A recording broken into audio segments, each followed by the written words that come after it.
கட்டி டைட்டாக ஒரு ஹக்கு கொடுத்துட்டு, Shivma told me, Rajini uncle told me to give it to you அப்படின்னாங்க. வனிதாவை கூப்பிட்டு ஒரு ஹக் கொடு அப்படின்றத அவர் சொல்லியிருப்பார்.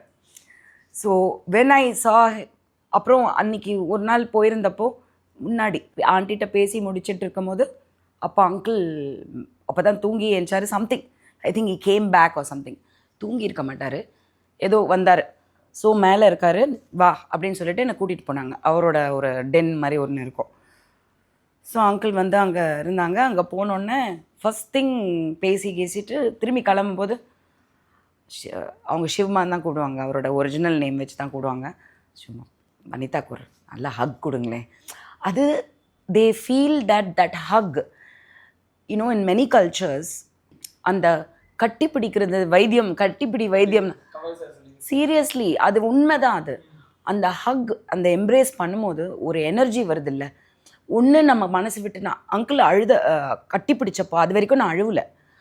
அங்கிள் கொடுத்த அந்த அவங்க சொன்ன உடனே, அவர் ஹக் பண்ண உடனே I started crying. Immediately I started crying.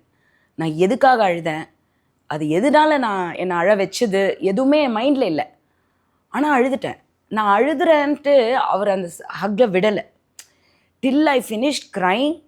அந்த தேம்பி வந்து கொஞ்சம், ஏன்னா நமக்கே தெரியுது நம்ம ஐயோ நம்ம அங்கிள் இன்னும் ஹக் பண்ணிட்டு இருக்காரு, நம்ம we have to calm down அப்படின்னு நான் காம் டவுன் ஆனதுக்கப்புறம் இது பண்ணிவிட்டு ஓகே ஓகே பார்த்துக்கலாம் அப்படின்ற மாதிரி ஒரு சொல்லும் போது அந்த அந்த அது அதை விட என்ன வேணும் அப்படின்றது தான் எனக்கு ஒரு வாட்டியும் தோணும்.